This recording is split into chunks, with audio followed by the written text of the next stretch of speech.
Hello, everybody. Ella J here on behalf of WrestleZone, and today I'm joined by the leader of the Emo Heads, Brooke Havok. So, how are you today? What's up? I'm doing great. How about you? I'm fantastic to be speaking with you today because you have some fun news and some fun things coming up. And of course, you are on the brink of your what we call a comeback, which we'll dive into a bit later. But right now, how is your knee feeling? Uh, both knees are actually feeling great now. Like I have had two surgeries. I Yes. have two brand new knees that are fully recovered, and I'm happy I took it slow this time because they feel absolutely like brand new. Great. Yeah, we'll get into that a bit later. I'm still, granted, your second one was definitely a lot worse than the first one, at least from what it looked like. But I'm still, again, we'll get into this. But your first one was only like 3 to 6 months, when normally I feel like it's like 6 to 9 months. And you came back within like 6 months, which is like 6, 7 months, which is crazy. But, we'll get into that in a bit. But you did just recently train with the Hart at the Hart Dungeon as you started getting back into your groove. So can you tell me more about that experience? Yeah, that was definitely one of the coolest experiences that I've had so far. I got lucky enough I knew somebody that was training there, Frank. I don't know if you know him. He's a ref, and he talked to them, got me the invite, and it was all good to go. And they just train at a level that I've never experienced, like ever. It was insane to see like this group of people that just like go 110% every single one of them, and just to see the level of training that they have, it's like nothing that I've ever experienced before. It's pretty crazy. I went into it and I was like, wow, this is a lot, but it was so much fun, like getting to get critiques from two of them. Like TJ has like one of the best brains in professional wrestling, and Natty was also great as well, like one of the goats of women's wrestling. So to get critiques from them was uh so great, so awesome. Yeah, you got to absorb from really valuable knowledge and insight from Natalia, Tyson Kidd, TJ, as we were talking about. Was there one moment or piece of advice that really stuck with you from that experience? It was just how much they drilled into like be physically ready and like have your ring lungs and everything like that, because they do a lot of in-ring cardio and stuff like that. Also, they just had like a whole different outlook on like training for like in-match psychology and stuff like that, that I just learned so much. Do you think that you might, obviously, upon your return, official return coming up soon, do you think that there's anything psychology wise or a move or something you think you might implement going forward into your work? Yes, definitely. So we look forward to that. As we mentioned, you are currently training from your second comeback as you experienced not one, but two ACL surgeries. But before that, I mean, you were on a really good run following your debut through the Nightmare Factory and, of course, a couple of times on AEW Dark. But I mean, before your first injury and all of that, did you feel any pressure being presented with some of those bigger opportunities so early in your career? I was definitely really nervous, and it was also surreal to me that like it didn't catch up until after like my first knee injury that I like realized how crazy everything Yeah. was. But like I was just really in the moment and just trying like to do my best and everything that they threw at me. But yeah, it was wild. It's been a wild journey. I know, and here we are. You're about to make your official comeback, but during one of those initial appearances following your debut, I mean, you got to wrestle the person that you interned with, Britt Baker, at the Nightmare Factory. You obviously wrestled her on AEW Dark, but I heard that she taught you a little rule number five, being the baddest bitch on the block. So how does one exactly become the baddest bitch on the block, or what kind of attributes embody that spirit? Yes, interning under Brit was great, and I she just has like such a confidence that she brings with her everywhere, and I think that's like the first step to being the baddest bitch on the block, and just taking everything that you want, stuff like that. I especially too, especially so early in your career. I mean, acquiring confidence probably can't be easy, especially with something that you're still relatively new to. So, what do you think is kind of given you that confidence, or what kind of do you think attribute to this confidence boost that you at least seem to have attributed? It's definitely, I would say one of the biggest things would be all the support that I have from my coaches, from Cody and QT, that like having the unwavering support from them is the only thing that has brought me confidence because I'm such a like shy introverted person Same. naturally.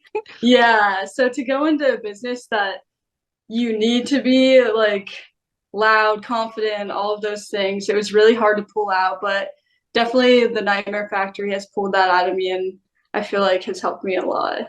And if anything, you fake it till you make it. I am one Yeah. too who like up until I would still identify like as an introvert, like on almost personality tests I've been like pretty smack dab in the middle. But you seem to at least wrestling kind of gives you an excuse to be more accentuated. Like you accentuate your personality too. So it gives you a chance to kind of be a performer. And even if you don't have that confidence, you fake it till you make it, right? Yeah, exactly. Cody always said, leave the other person in the seat when you go up for a promo, anything, a match, leave that person in the seat and just be Brooke Havok 100%. Do you feel that too? You're still so early, but you've had some time off to kind of regather maybe who Brooke Havok is. Do you kind of have a sense of what you want to portray now, or who Brooke Havok is inside of the ring? I think I've just learned a lot of patience going through two knee surgeries, but also it's like such a fire inside me that has built up from sitting just watching everybody get these crazy opportunities, tournaments, belts, all this stuff that I've just had to sit back and watch. So I just have this fire brewing inside me that I'm ready to just take on everything and just see where it takes me. I'm gonna go and just like run with it. Yeah, and we're so excited for that. And obviously, you're going to be the baddest bitch on the block, per Britt Baker, but kind of on the similar wavelength. I mean, she obviously had some injury experience. So I don't know, even following your injury, did you ever kind of reconvene with her at all or reach out to her? She actually checked up like on me after like the first injury and stuff like that. So it was definitely cool to like see that, experience that. And I feel like too, you started off really, really hot, obviously, but that came to a halt as your first torn ACL and meniscus, which kept you out of competition for many months. Obviously, not as severe as the second. But do you recall kind of how you first felt upon that realization of you have just acquired this injury? Yeah, I remember exactly everything about that because it was just so crazy to me. But I've played basketball like all throughout high school, middle Yeah. school, and stuff like that. So I already had knee issues. I came into wrestling with a partially torn ACL, but I did get it checked out, and they were like, "Oh, you don't need surgery. It'll heal over time." And then obviously that was not the case. So during that match, um, it was it was kind of close to the middle, more of the beginning of the match, I'd say. But I was going to follow through at the ropes, give her an elbow, and as soon as I stopped, went for the elbow, like the stop, and we kind of bumped knees, and it like I heard the pop and everything, and I was like, man, this is not good.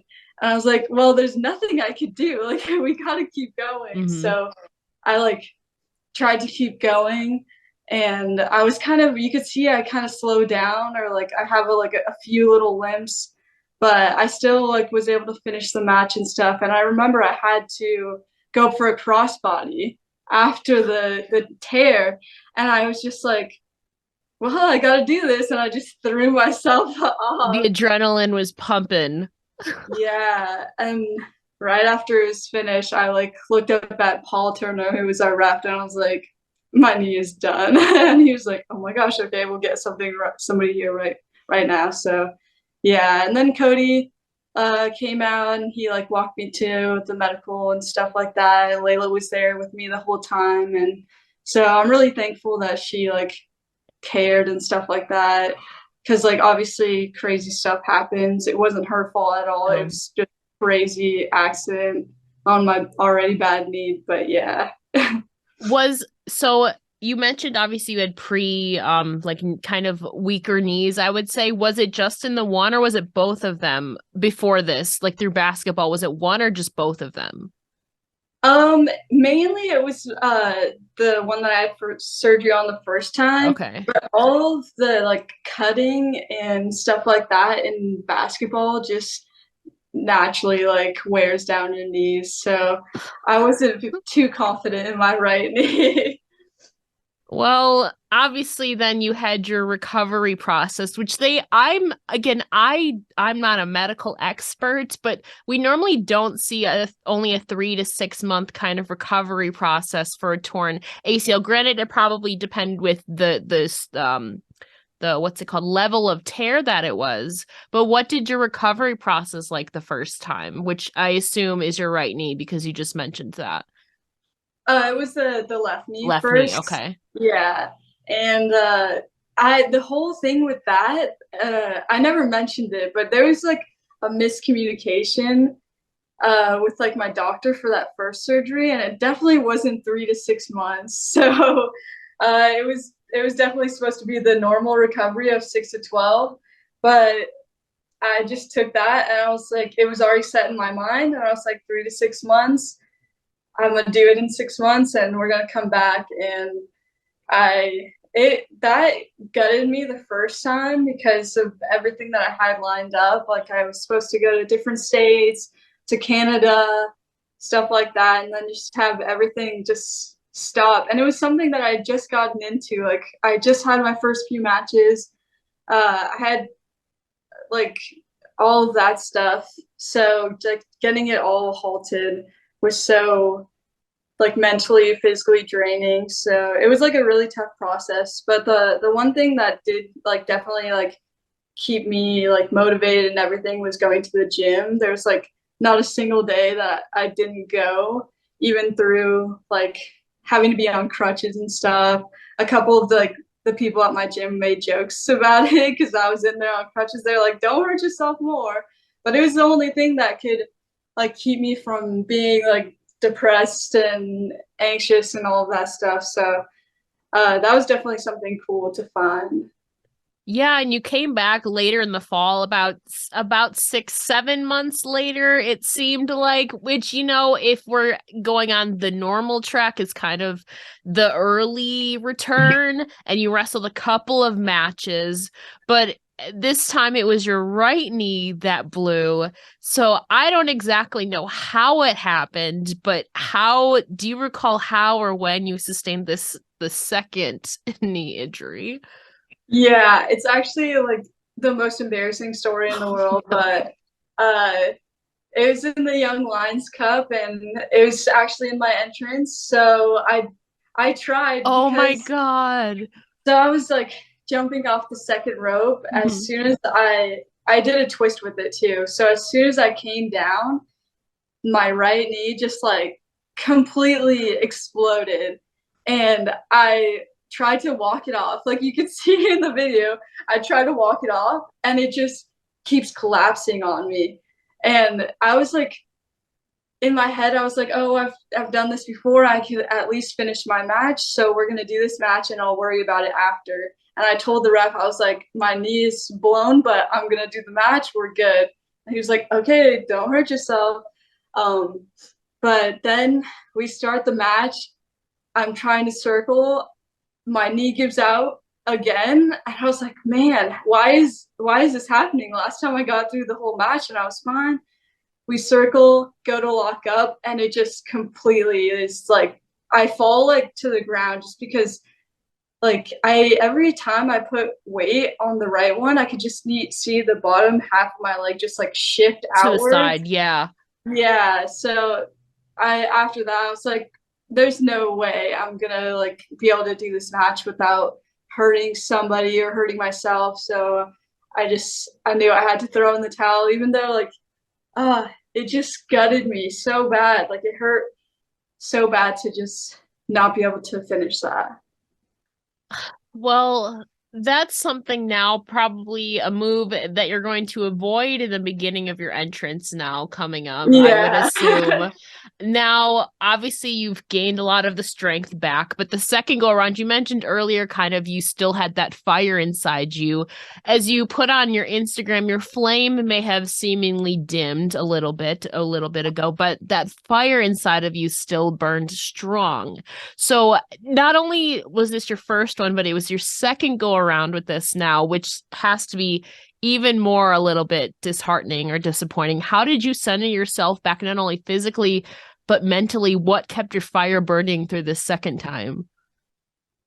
It was just like at those first few months, I just like it was bad.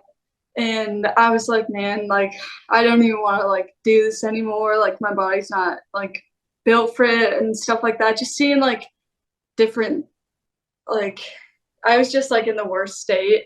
But then I just got the biggest like outpour of love and support from everybody online, at the shows, like from the Nightmare Factory, just so many different like people that I was like, man, like if they believe in me, like if they're giving me all this love and support after two injuries, then obviously like I could come back, I could do this. And I was like afraid of losing all that support, being another injury. I'd be like, man, people are just gonna like forget about me or be like, she can't do this. But yeah, that support has still like gone strong, which is so crazy to me. And like I'm so grateful for that. So that's definitely what like kept me going.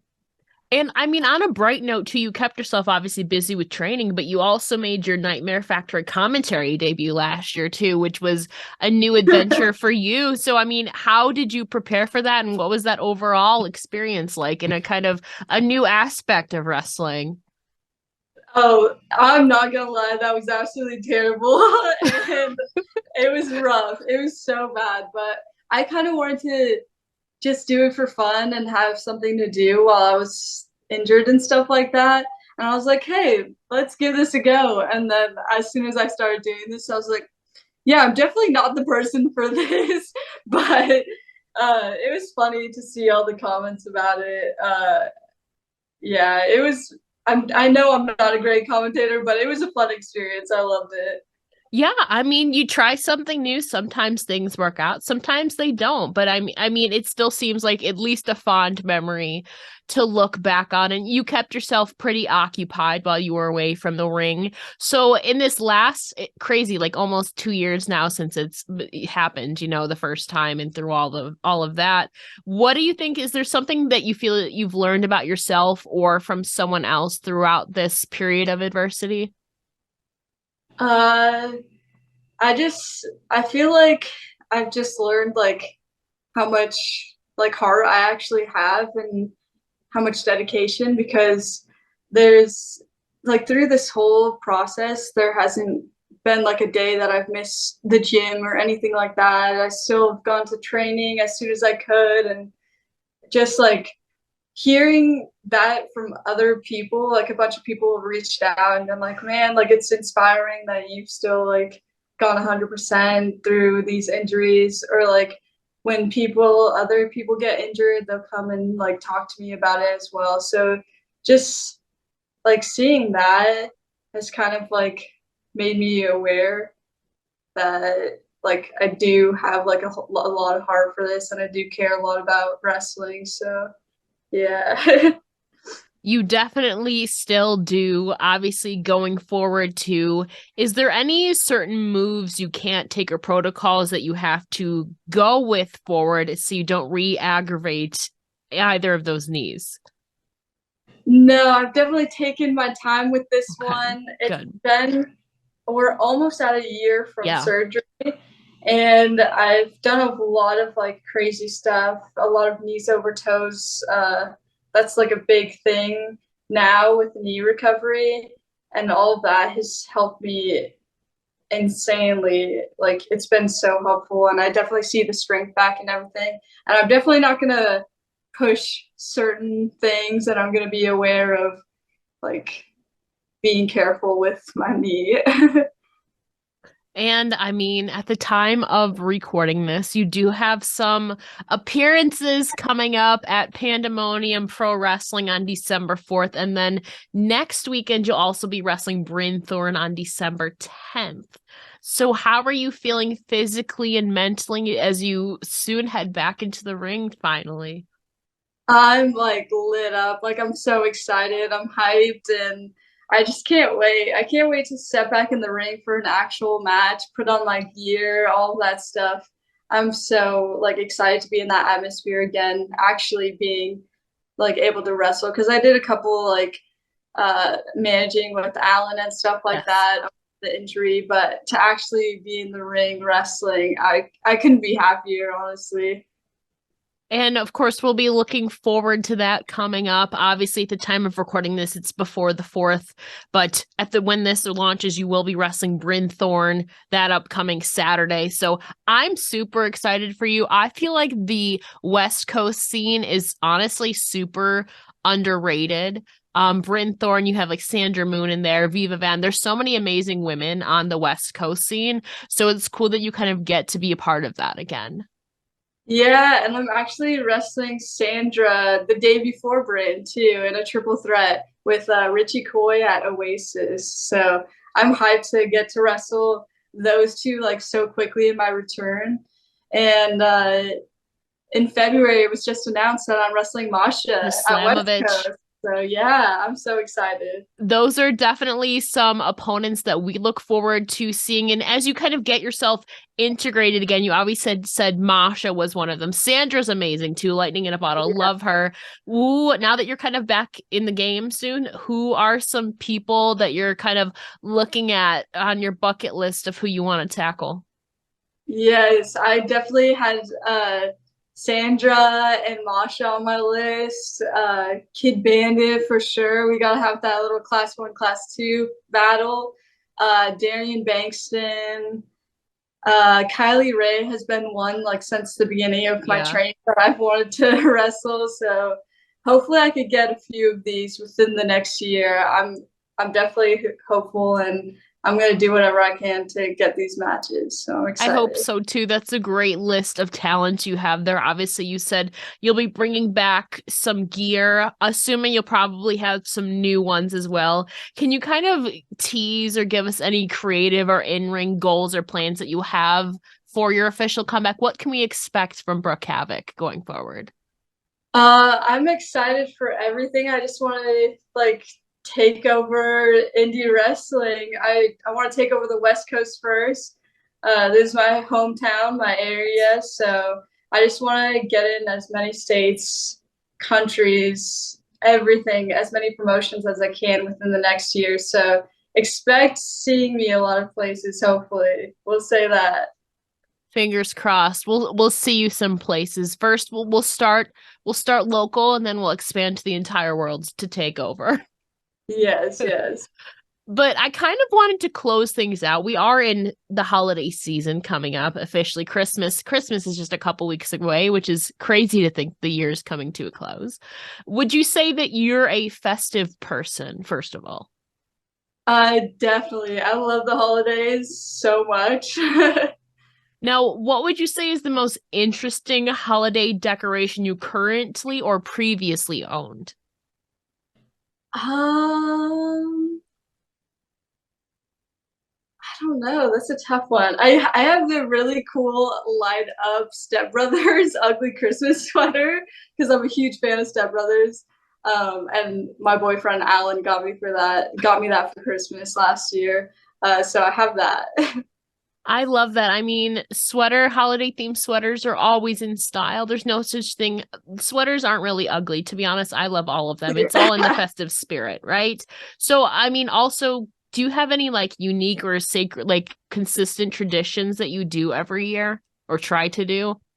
I can't think of Christmas cookies. We'll plan a day every year and we'll just make every type of cookie ever and like we all gather as a family and do that. So that's I'm always hyped for that. We just jam out to Christmas music the whole time. It's great. Now, two questions. First of all, what is your favorite type of cookie? Peanut butter chocolate chip. Those are good. Those are really good. I love cookies and sweets and all of that. I have a really big sweet tooth. And second of all, I mean, you mentioned last year, I saw your funny tweet that it was November 2nd and you're like, oh, holiday music already. But Yeah. it's going to be December, so it's more acceptable now. What are some of your favorite holiday songs? I love to go with the holiday trap remixes. They just go so hard. But I would definitely say Last Christmas, Baby Please Come Home. Those are bangers. Um, and Rocking Around the Christmas Tree. So good. Classics. And those you can kind of dance to. I mean, obviously Rocking Around the Christmas Tree, that's a dance song too, I would say. And Yeah. lastly, what is one of your favorite holiday memories from childhood or just in life general so far for you? Um, I would probably say just like decorating the tree as a kid is probably the most fun thing ever. Because like having like picking out your ornaments and like the special ones and just getting together in like your Christmas pajamas and decorating the tree, that's definitely one of the best. Now, are you one, because I know how my household feels about this, are you one that puts it up like right after Halloween, right after Thanksgiving, or when do you put up your tree and your decorations? Definitely usually right after Thanksgiving. We pushed for before, like right after Halloween, but my mom was like, that is too close, guys. You guys gotta chill. I mean, to be fair, when a lot of the radio stations, literally when it strikes midnight and November, sometimes even before midnight, they will start playing Christmas music on certain radio stations. So, I mean, Yeah. we're just going along with like what's out there. But Brooke, before we let you go, can you please tell the listeners where they can find you on all your social medias? Yes, you can find me everywhere at Brooke Havok. Just Brooke Havok with a K. You can find me everywhere. You got that at on everywhere? I thought it would have been Yeah, taken somehow, to be honest. yeah, me too. The only thing that I had to add a number to was my email, but everything else I got it. Yeah. So Yeah, I was, emails have been around longer than all of those. So makes sense. So you made out with that at Brooke Havoc. Brooke, thank you so much for joining me today. We look obviously forward to this official comeback you have on the horizon. Thank you so much again. thank you so much for having me.